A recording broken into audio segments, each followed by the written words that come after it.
کہ جب آپ کھانا کھا چکے تو پھر اس کے بعد پلیٹ کو صاف کرنا چاہیے، بس اتنا تو ہم سب کو پتہ ہے، پلیٹ صاف کرنی چاہیے، ثواب ہے۔ حضور ارشاد فرمایا کہ جب کوئی شخص اپنا کھانا کھانے کے بعد پلیٹ صاف کرتا ہے تو وہ برکت بھی اس بندے کے لیے دعا کرتا ہے۔ اس سے پہلے شاید آپ کو یہ بات نہیں پتہ تھی، اگر پتہ تھی تو سبحان اللہ، لیکن یہ بات بہت ضروری ہے بتانا کہ ہم نارمل کھانا تو ہر روز کھاتے ہیں، کھانے کے بغیر ہم رہ ہی نہیں سکتے، زندہ ہی نہیں رہ سکتے۔ میں نے یہ سمجھا، میں نے کہا کیوں نہ حضور کے خوبصورت موتی آپ تک پہنچائے جائے۔ مطلب کہ پلیٹ جب انسان صاف کرتا ہے، ابھی اس وقت تک آپ پلیٹ صرف نیکیوں کے لیے صاف کر رہے تھے، لیکن آج کے بعد آپ جب بھی پلیٹ صاف کریں گے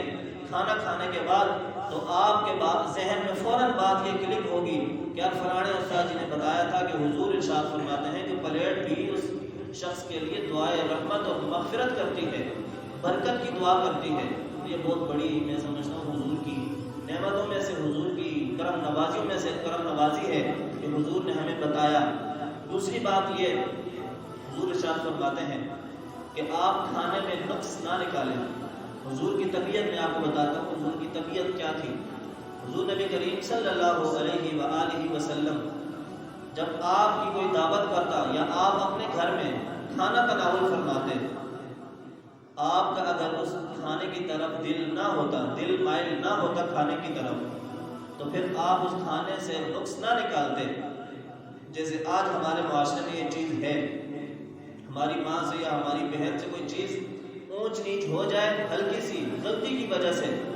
تو پھر ہم اس کی ماں بہن یہ کر دیتے ہیں، کھانے کو بھی ہم نہیں دیکھتے کہ کھانا پڑا ہے، سامنے والے کی عزت ہے، احترام ہے، ادب ہے، ہم پھر سب بھول جاتے ہیں۔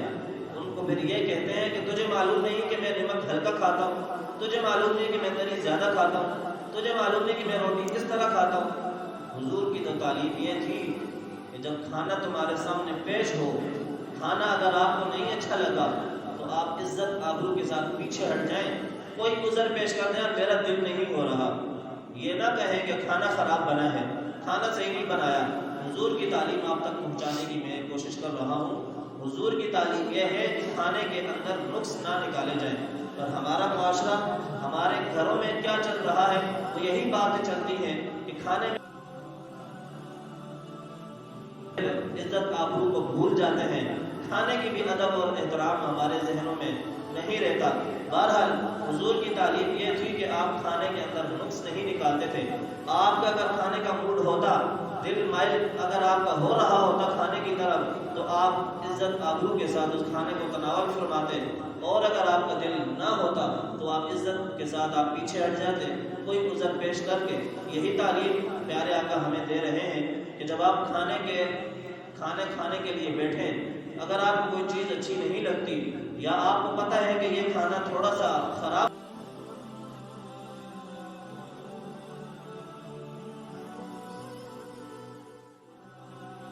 نہیں ہوتا، بہرحال اگلی حدیث میں یہ ہے، حضور ارشاد فرماتے ہیں اکٹھے بیٹھ کر کھانے میں برکت ہے۔ حضور کی بارگاہ میں ایک صحابی حاضر ہوتا ہے، حضور کو ارشاد فرماتا ہے یا رسول اللہ ہم کھانا کھاتے ہیں پر ہمارا پیٹ نہیں بھرتا۔ تو حضور کو معلوم پڑ گیا، حضور نے ارشاد فرمایا کیا تم گھر میں الگ کھانا کھاتے ہو؟ صحابی عرض کرتا ہے جی یا رسول اللہ ہم الگ کھانا کھاتے ہیں۔ تو حضور نے پھر اس موقع پر ارشاد فرمایا کہ آپ جب کھانا گھر میں کھانے لگو تو جتنے بھی گھر کے فرد ہیں آپ سب اکٹھے بیٹھو، بسم اللہ شریف پڑھ کر آپ کھانا کھاؤ، پھر دیکھیں گے آپ کے اس ایک روٹی میں کتنی اللہ برکت ڈالتا ہے۔ ہم نے یہ تو سنا ہے کہ اللہ ہمارے رزق میں برکت ڈالے، اب روٹیاں کیا زیادہ ہو جاتی ہیں، اس طرح برکت روٹیاں اتنی ہی رہتی ہیں، لیکن برکت کچھ اس طرح کی ہے جو نظر نہیں آتی۔ برکت اس طرح ہے کہ حضور ارشاد فرماتے ہیں کہ کھانا 3 بندوں کا ہوگا وہ 6 بندے کھا جائیں گے۔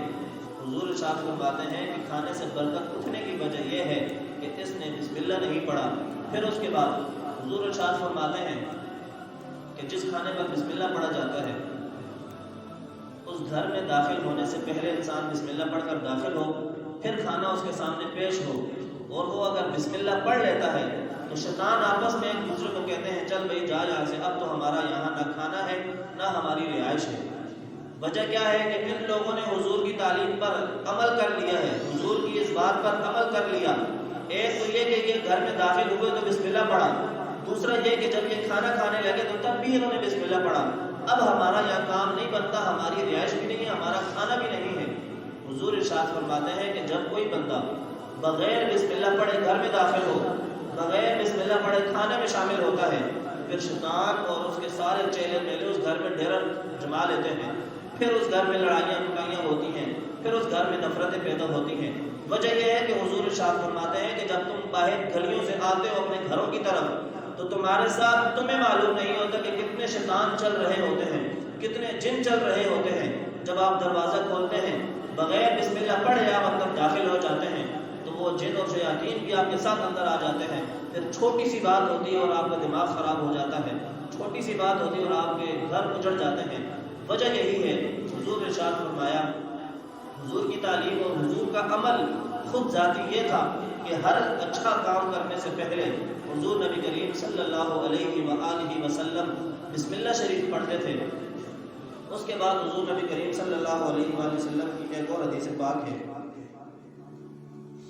دسترخوان پر ہم سب بیٹھتے ہیں، کھانا کھاتے ہیں، ادب کے طور پر ایک بات یہ ہے، حضور ارشاد فرماتے ہیں کہ جب کھانا لگ چکے،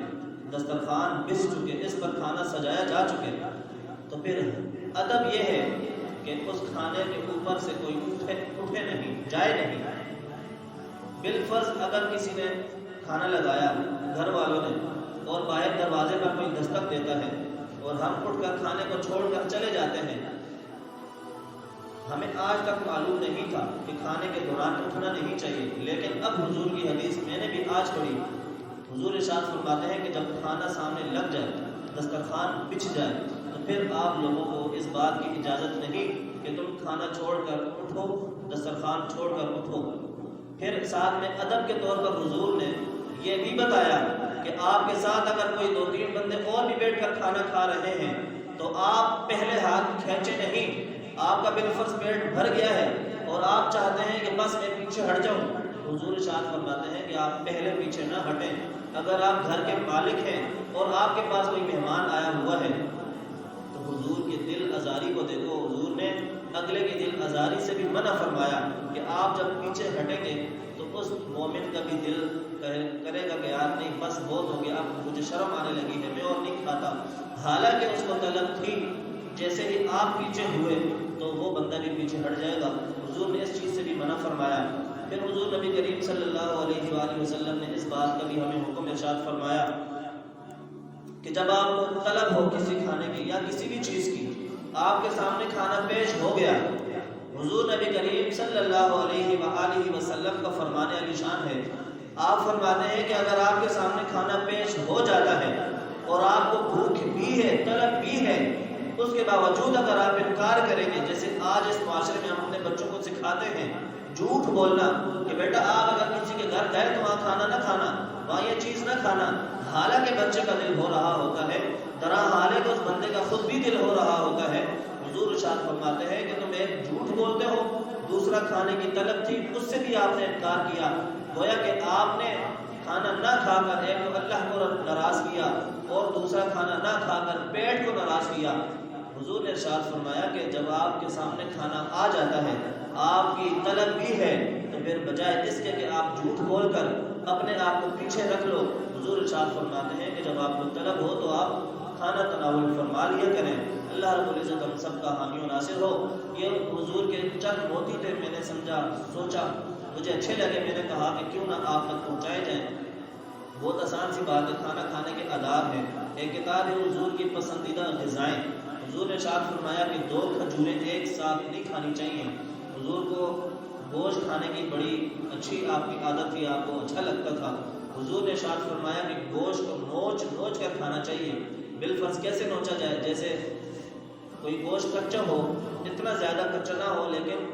ہلکا پھلکا ہو، تو حضور اس کو پھر اپنے دانتوں کے ساتھ چبا کر توڑ کر کھاتے تھے۔ حضور نے ارشاد فرمایا کہ اس گوشت میں ہاضمہ بھی ہوتا ہے اور اس گوشت میں برکت بھی ہوتی ہے۔ حضور کو کدو مبارک جو ہم آج کے زمانے میں لوکی جس کو کہتے ہیں، اللہ جس کو ہم کہتے ہیں، حضور کو یہ غذا بھی بہت زیادہ پسند تھی۔ حضور نبی کریم صلی اللہ علیہ وآلہ وسلم کو کھجور اور کھیرا یہ بھی بہت زیادہ آپ کو پسند تھا۔ حضور نبی کریم صلی اللہ علیہ وآلہ وسلم کو سریر بھی بہت زیادہ پسند تھی، جس کو ہم چوری بناتے ہیں، چھولے والا سالن ہو، تو حضور نبی کریم صلی اللہ علیہ وآلہ وسلم کو سریر بھی بہت زیادہ پسند تھی۔ نعوذ اللہ رب العزت ہم سب کا حامی و ناصر ہو، اور ان باتوں پر میں سمجھ رہا ہوں کہ ہم سب کو عمل کرنا چاہیے، اور اپنے بچوں کو ان باتوں کا ہمیں بتانا چاہیے کہ بیٹا کھانا کھانا چاہیے تو کس طرح کھانا چاہیے۔ اگر آپ بچوں کی تربیت بھی اگر آپ کرنا چاہیں تو یہ کتاب میں سمجھتا ہوں بڑی مفید ہے، انسان اپنی زندگی اور اپنے بچوں کی زندگی بہتر کر سکتا ہے۔ اللہ ہم سب کا حامی و ناصر ہو، اور اس محفل میں